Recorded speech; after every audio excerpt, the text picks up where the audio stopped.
കർണാടക മടിവാളയിൽ മലയാളി വിദ്യാർത്ഥിനിയെ ബലാത്സംഗം ചെയ്ത കേസിൽ പ്രതി ഹൈനസ് പിടിയിൽ. സുൽത്താൻ ബത്തേരിയിൽ നിന്നാണ് കർണാടക പോലീസ് പിടികൂടിയത്.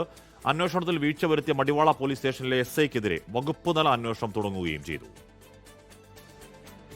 ഇന്നലെയാണ് വയനാട് സുൽത്താൻ ബത്തേരിയിൽ നിന്ന് പ്രതി ഹൈനസ് പിടിയിലായത്. രാത്രിയോടെ ഇയാളെ ബാംഗ്ലൂരുവിലെത്തിച്ചു. കോടതിയിൽ ഹാജരാക്കിയ പ്രതിയെ കസ്റ്റഡിയിൽ വാങ്ങി ചോദ്യം ചെയ്യാനാണ് പോലീസ് തീരുമാനം.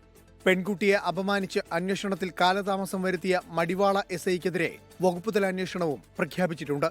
SI അരുൺകുമാറിനെ സ്റ്റേഷൻ ചുമതലകളിൽ നിന്ന് മാറ്റി നിർത്തി. ബലാത്സംഗ കേസിൽ പോലീസിന്റെ മെല്ലെപ്പോക്ക് 24 വാർത്തയാക്കിയതിനു പിന്നാലെയാണ് അന്വേഷണം ഊർജിതമാക്കിയത്. സംഭവത്തിൽ DCPയെ വിളിച്ചു വരുത്തിയ city police commissioner Seemant Kumar Singh 48 മണിക്കൂറിനകം പ്രതിയെ അറസ്റ്റ് ചെയ്യണമെന്ന് നിർദ്ദേശിച്ചിരുന്നു. ഈ മാസം 12-നാണ് സുഹൃത്തുക്കളുടെ താമസ സ്ഥലത്ത് വെച്ച് പെൺകുട്ടി പീഡനത്തിനിരയായത്. പിറ്റേ ദിവസം തന്നെ മടിവാള പോലീസിൽ പരാതി നൽകിയെങ്കിലും പ്രതിക്ക് വേണ്ടി കേസ് ഒത്തുതീർപ്പാക്കാൻ പോലീസ് ശ്രമിച്ചു.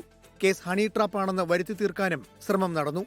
ഇതിന് പിന്നാലെ പ്രതിയും ഗുണ്ടകളും ചേർന്ന് പെൺകുട്ടിയെയും സുഹൃത്തുക്കളെയും വീട് കയറി ആക്രമിച്ചതിലും നടപടി ഉണ്ടാകാതെ വന്നതോടെയാണ് കമ്മീഷണറെ സമീപിച്ചത്. 24 ബാംഗ്ലൂരു.